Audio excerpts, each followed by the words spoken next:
Hey everyone. Hi, Kent. So, some of you may have seen my exchange with the con man, Kent Hovind, which basically consisted of me explaining to him with crystal clarity why all of his talking points are invalid, and then him proceeding to repeat them ad nauseum anyway, like a little child.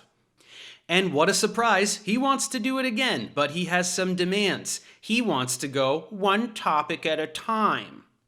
This is comedy gold, Kent, since you are just a greased little pig that refuses to answer direct questions and changes the subject at the drop of a hat when you know you don't have the ninth grade understanding of biology required to discuss something. Here are some examples of you doing that. The information from two gametes. Do you not know how meiosis works, Kent? Do you not know how meiosis works? Oh yeah, meiosis. Well, I'll just say one thing now. Polyploidy. So there's a lot of prey out there that are running from predators. Rabbits have been running from predators for a long time. Why haven't any of them evolved wings? So I'm going to show you that it's not evidence for it. Dave, you just said that the Bible I have has two eyes, 2 ears, and a mind. I can see animals produce after their kind. Don't worry, old-timer, we're gonna go one topic at a time, but we're not gonna follow your format. You see, anytime you are allowed to speak for some span of time, you set a world record for lies per second. That's why you must be constantly interrupted, so as to address one lie before you make it to the next, and your response is to simply whine about being interrupted and then change the subject. They will always be within that kind. So you're either wrong or you're not contradicting evolution. Which one is it? All right, James, I would request that you kind of keep track of the time. It looks like he's trying to monopolize all of the time. I would like half the time, please. Open discussion also doesn't work because you refuse to answer direct questions like defining what a kind is, and instead resort to your typical misrepresentations of science, like claiming I think life came from a rock or that tornadoes don't assemble cars, no matter how many times I explain to you that those are stupid things to say. You know, all the cars on the highway have metal in them, iron. You're just using the exact same analogy. Why are you talking about cars? They're not biological organisms. This is not a valid analogy. So instead, this will be the format. I'm about to read for you 5 questions. These will outline our next encounter. Each one will be read, you will be given some reasonable amount of time to respond, and then we will discuss your response. Any attempt to change the subject will be disqualification. Any attempt to deliberately misrepresent science will be disqualification. Your responses must be rooted in scientific fact. Cows produce cows. What is a kind, Kent? What is a kind? You're missing the point. Do you agree? No, I'm not missing the point. You define the word. What is a kind? Without your idiotic script to fall back on, you will have to make some attempt to answer the question, after which I will point out your monumental failure, and then we will move on to the next question and do it again. You must be dying to know what these questions will be, so here they are. For starters, it was pretty hilarious how you spent most of your opening statement talking about the Bible, citing it as your evidence for essentially everything you say, and then refused multiple times to talk about it. I've read it for 51 years now. I'm unaware of any scientific errors in that book. Do you know of a specific scientific error? I have some passages I'd like to share with you. Is that okay? Well, first of all, is the purpose of this debate tonight to show that the Bible is wrong? You're supposed to be presenting evidence that evolution is true. This book is the book that God preserved for us to read. You're going to be judged by this book. Well, we didn't get a chance to talk about the Bible because I had some passages I wanted to share with you. Sure. We can do that another time. But okay, polyploidy, hexaploidy. It has nothing to do with God whatsoever, unless we want to actually talk about the Bible like I wanted to do earlier. Can we? No. That wasn't the title of the debate. The debate was the evidence for evolution. It's pretty obvious why you do this, because you know that the Bible is totally indefensible as a scientific or historical document and doesn't stand up to an ounce of scrutiny. Well, this time we're going to talk about it. Question 1. Your alleged 6,000-year-old age of the Earth is derived exclusively from the Bible, as is the basis for your notion of morality. So let us examine the validity of this document as a source of facts and moral teachings. 1 Kings 7:23.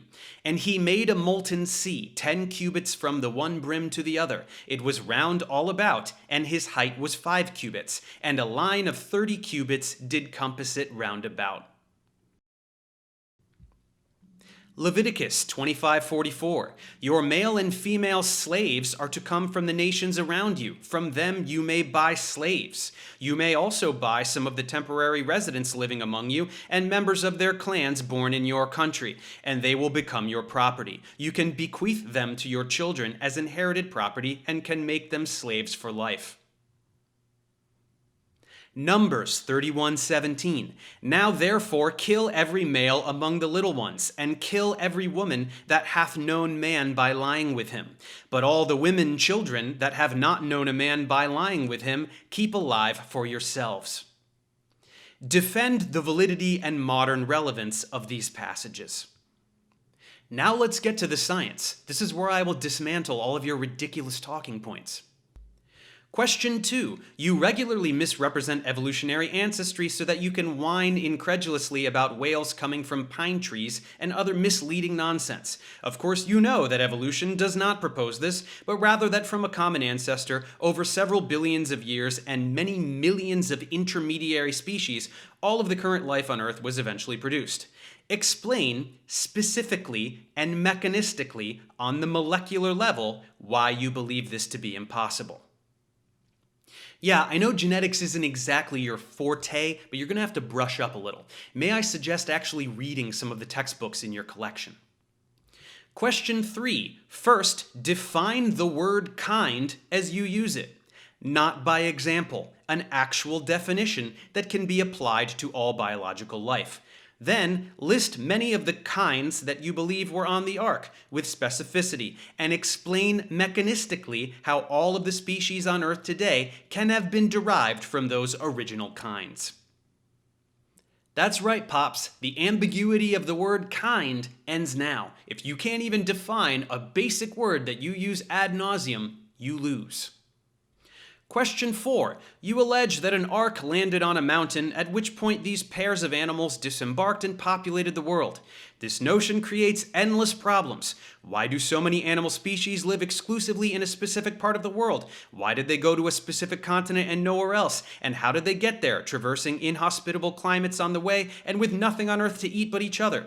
Where are the trails of fossils that you think somehow can form in a year? And where are all the modern fossils in general? How did Noah's party populate the world? And where did all the races come from? And why aren't we all inbred?